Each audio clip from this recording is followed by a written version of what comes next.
Hello everyone, कैसे हैं आप सब लोग। Welcome back to ICT virtual classroom Dehradun. मैं निखिल राणा। क्लास 12th का अपना जो रिवीजन हमारा चल रहा है वेक्टर्स एंड अलजेब्रा का, तो उसके क्वेश्चंस आगे कंटिन्यू करते हैं। जैसे कि कल आपने देखा हमने जो है वेक्टर्स पे क्वेश्चन किए, ट्रायंगल ऑफ एडिशन पे क्वेश्चन किए, तो आज कुछ क्वेश्चन करेंगे हम आपका प्रोजेक्शन पे। तो होमवर्क भी मैंने दिया था, तो इसमें देख लेते हैं एक बार, है ना।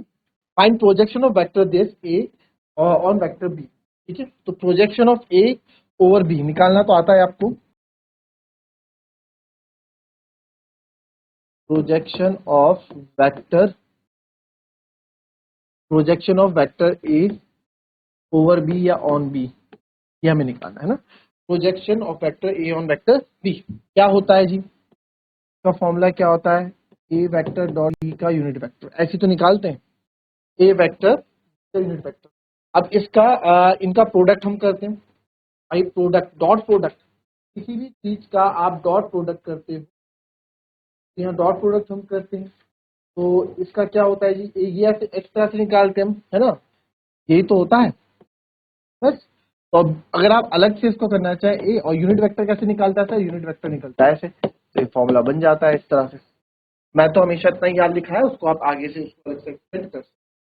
तो सबसे पहले हम क्या करते हैं, ए डॉट बी, क्योंकि ए डॉट बी तो हमें निकालना ही है, तो ए वेक्टर मेरे पास क्या है, पहले उसको लिख देते हैं यहाँ पे, वाई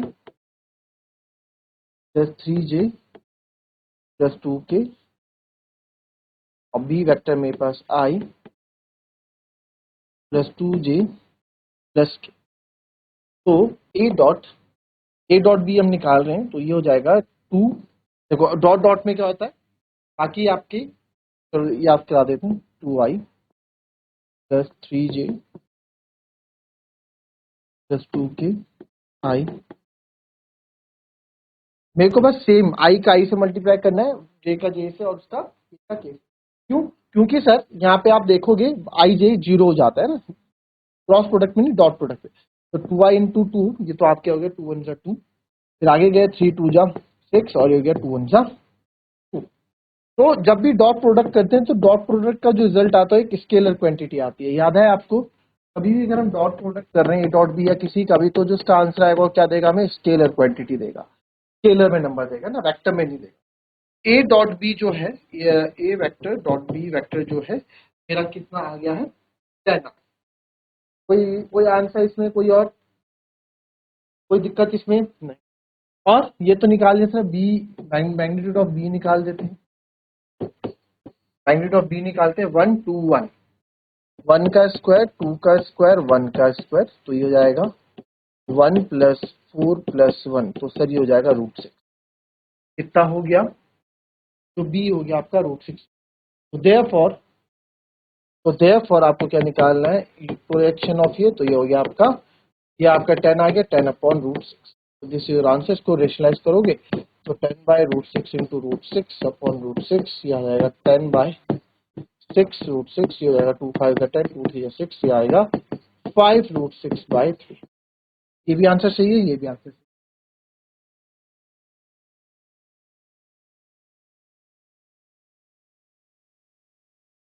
है। Next question,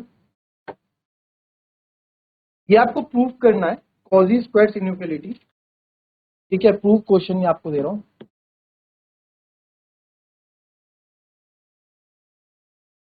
for any two vectors, दो वेक्टर्स हमें दिए गए हैं, ए एंड बी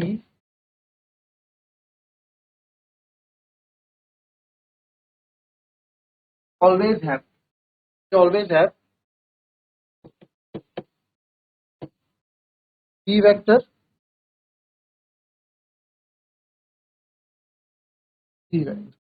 अब इसको ऐसे करो,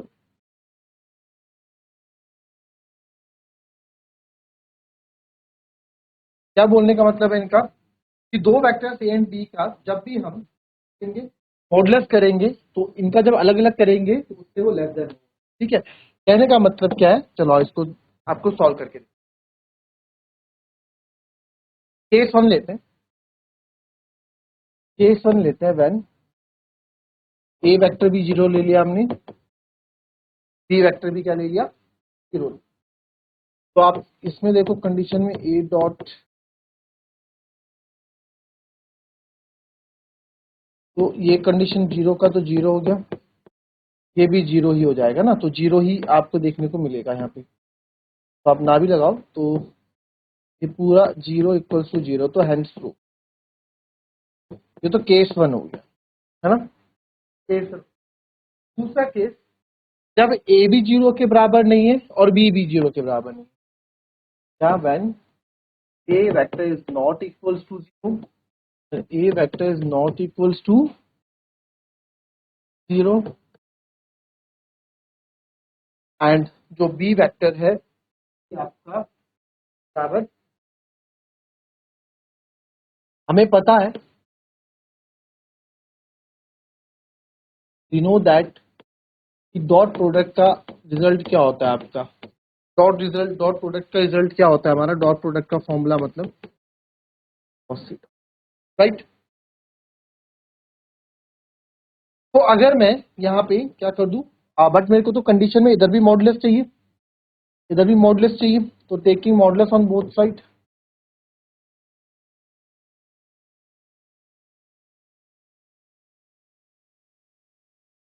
तो सर जब इधर मॉडुलस लिया, मॉडुलस के ऊपर मॉडुलस लगा के कोई फायदा नहीं, तो रहने दो, हाँ कॉस थीटा में आप मॉडुलस लगा दो, ठीक है। इसको इधर ले आओ,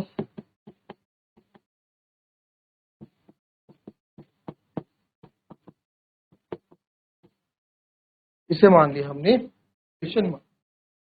अब देखो, तो आपका कॉस थीटा है, इसके अंदर क्या है, मॉडुलस है, तो कॉस थीटा जो है कहाँ का पॉजिटिव होता है, किस कब कब हमारा जो है कॉस थीटा पॉजिटिव होता है, आपने पढ़ा है ट्रिग्नोमेट्रिक चैप्टर में। तो जो कॉस थीटा है वो जो पॉजिटिव वैल्यू देता है वो कहाँ से कहाँ देता है, माइनस माइनस वन से वन के बीच में, माइनस वन से वन के बीच में आपका जो कॉस थीटा होता है वो पॉजिटिव होता है। तो अब कॉस थीटा माइनस वन से वन के बीच में कॉस थीटा की वैल्यूज रहती है, माइनस वन से वन के बीच में कॉस थीटा की वैल्यूज रहती है, बट कॉस थीटा तो सर यहाँ मॉड में है, तो आप भी मॉड में डाल दो, माइनस वन कॉस थीटा की वैल्यू इसके बीच में रहती है ना, वन में डाल दो तो माइनस वन होके वन हो जाएगा। तो कहने का मतलब क्या है, तो कॉस थीटा है, ठीक है, कॉस थीटा जो है is less than equals to one, is less than equals to one, right. इसको आप ऐसे भी लिख सकते हो, यहां पे जो कॉस थीटा की वैल्यू है मेरी वो वन के बराबर होगी या वन से छोटी होगी। वन से छोटी का मतलब, इसका कहने का मतलब क्या है, इसको ये कह सकते हैं वन से छोटी होगी, या वन से, या तो वन से बड़ी हो ही नहीं सकती, ये कंडीशन तो हो ही नहीं सकती ना। तो यहाँ पे क्या हो जाएगा, वन माइनस वन जीरो, तो यहाँ से आप लिख सकते हैं ये जीरो हो जाएगा, तो अभी तो वन ही रहने दो। तो यानी कि जो कॉस की वैल्यू है मेरी जीरो के बराबर और जीरो से बड़ी है, बट वन के बराबर या वन से छोटी, तो इसको आप सेकंड इक्वेशन मान लो, ठीक है। तो फ्रॉम फर्स्ट एंड सेकंड, तो फर्स्ट एंड सेकंड में आप देखोगे जो कॉस थीटा है हमारा,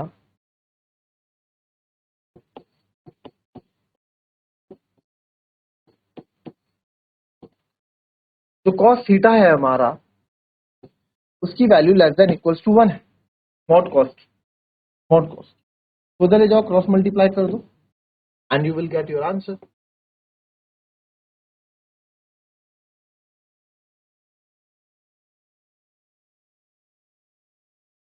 वन से मल्टीप्लाई करके यही तो आ जाएगा ना cross multiply, hence proved, hence proved, इस तरीके से क्वेश्चन होना था। फिर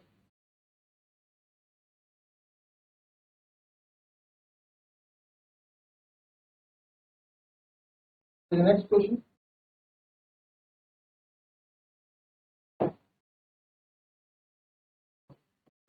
ये तो इजी क्वेश्चन है, कर लोगा। Find angle between two vectors या वेक्टर्स, ठीक है, एंगल बिटवीन टू वेक्टर्स या वेक्टर्स ए एंड बी, दो वेक्टर है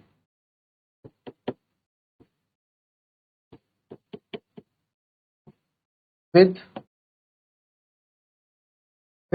magnitude √3 and 2, √3 and 2 having equals to √6। चलो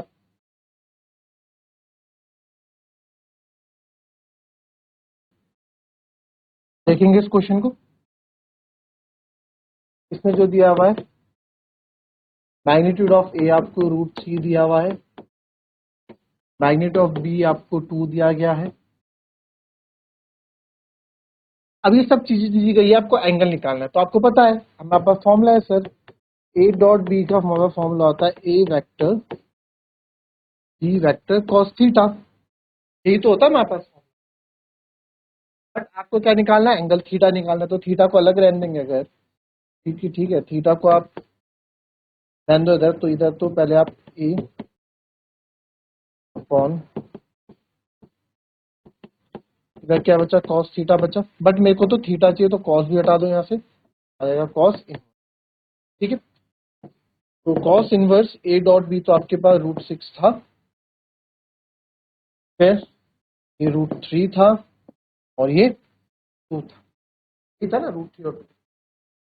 तो √3 इंटू 2 हमारे पास है। तो 6 को, जो √6 को आप देखो तो काट सकता हूँ, तो √2 बचेगा। मैं डायरेक्ट है ना, तो आपको बताने की जरूरत नहीं। तो √2 बचेगा, √3 भाई, √6 को मैं √3 इंटू √2 लिख सकता हूँ ना, √2 बच जाएगा, ठीक है, √2 बच जाएगा। और √2 से आप इसको काटो, 2 को मैं क्या, √2 को 1/√2 बच जाएगा। अरे यार ये समझो आप, तो मैं आपको थोड़ा, इनको समझ नहीं आ रहा उसको, यहाँ देखो क्या हुआ है। यहाँ पे ऐसा हुआ कुछ कि कॉस इनवर्स √6 को √3 इंटू 2 लिख सकता हूँ, 3 2 जा 6। और वैसे ही मैं इसको अलग अलग करके भी लिख सकता हूँ, √3 इंटू √2 लिख सकता हूँ, अपॉन √3 या इंटू 2 भी है ही यहाँ पे। तो आप यहाँ पे देखें, √3 से √3 कैंसिल हो गया, तो सर यहाँ पे आपके पास बचा कॉस इनवर्स √2 अपॉन 2, और 2 को मैंने क्या लिख दिया, √2 इंटू √2 लिख दिया। इस 2 को भाई √2 इंटू √2 लिख सकता हूँ, तो √2 से √2 यहाँ कैंसिल हो गया। तो अब आपका जो यहाँ फाइनल जो थीटा बचा, वो बचा कॉस इनवर्स 1/√2। अब आपको ये बताना है कॉस जो है 1/√2 कब होता है, 45 पे, यानी π/4 पे। तो theta equals to cos inverse cos π/4, cos inverse से कॉस कैंसिल, तो थीटा कितना आ गया आपका, π/4 आ गया। थीटा क्या आ गया, π/, आई बात समझ में।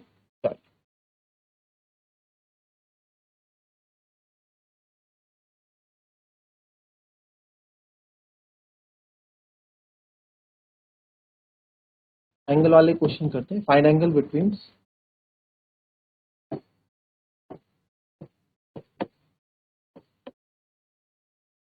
Find angle between two vectors 2i minus j plus p के, क्या फिक्स कर दो,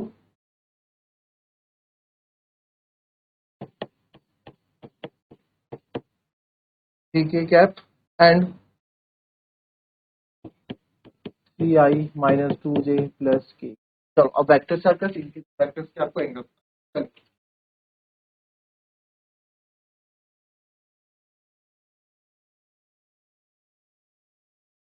चलिए आया आंसर, आओ देखेंगे। टू वेक्टर्स सिलेक्ट कर लो, ए वेक्टर आपके पास i minus 2j plus 3k, और ई वेक्टर है हमारे पास 3i minus 2j plus k। तो हमको थीटा निकालना है, फैक्टर क्या होता है, हम ये भी हमने निकाला, थीटा इक्वल्स टू, फॉर्मूला कहाँ से बना, वही से बनाए। तो यार आप समझा करो, डॉट प्रोडक्ट का फॉर्मूला क्या होता है हमारे पास, कॉस थीटा। हमें थीटा चाहिए, तो थीटा अगर हमें चाहिए तो थीटा हो जाता है कॉस इनवर्स, यहीं से cos inverse A dot B upon modulus of A और मॉडुलस ऑफ बी। तो थीटा इस तरीके से निकलता है। तो उसके लिए आपको ए डॉट बी चाहिए होगा, तो आप A vector multiply by B vector निकालेंगे। कोई vector multiply by B vector निकालने के लिए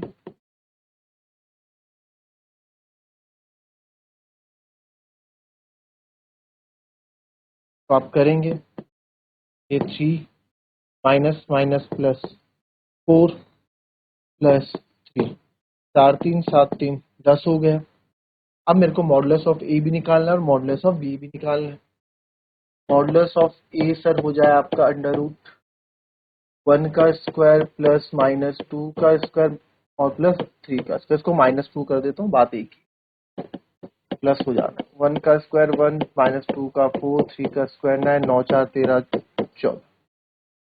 वैसे ही बी का मैग्नीट्यूड हम निकालेंगे, तो सर बी का मैग्नीट्यूड का स्क्वायर प्लस 1 का स्क्वायर 9 इसका 4 प्लस 1 रूट। ठीक है, कोई दिक्कत? कोई दिक्कत? ठीक है, सब चीज हमारे पास है अब यहाँ पे। तो theta equals to cos inverse A dot B, product कितना है 10 अपॉन रूट 14 इंटू रूट 14, तो ये आएगा कॉस इनवर्स 10 अपॉन 14, इसको आप काटोगे तो आएगा 5 2 ज़ा 10 5 7 ज़ा सॉरी 2 5 ज़ा 10 2 7 ज़ा 14। तो यहाँ पे अब इसकी वैल्यू हमें पता है, तो आंसर ऐसे ही छोड़ देंगे, theta equals to cos inverse 5/7। Theta equals to cos inverse 5/7।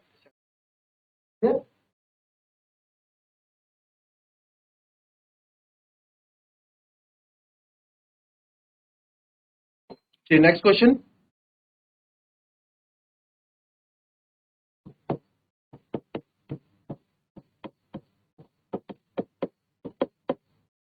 Find projection of the vector I minus j on the vector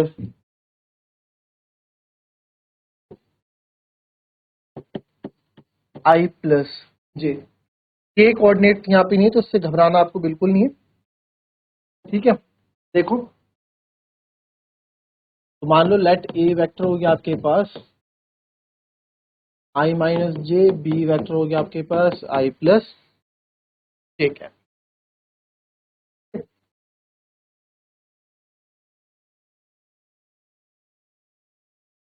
तो अब बताओ, ये यूनिट वेक्टर है, कोई वो नहीं है, यूनिट वेक्टर है। तो अब इसका होमवर्क आप करके मेरे पास ले आना। कल भी प्रोजेक्शन वाला क्वेश्चन दिया, आज भी प्रोजेक्ट दे दिया, इसका होमवर्क करके ले आना। ठीक है, इजी है, कोई टफ नहीं है, क्वेश्चन बहुत इजी है। वैसे ही जैसे एक प्रोजेक्शन क्वेश्चन करते हो वैसे ही करना, आंसर आ जाएगा। ठीक है, so that's all for today. मिलेंगे आपसे अपनी कल की नेक्स्ट क्लास में, तब तक के लिए be happy, be healthy and be safe. Thank you and have a nice.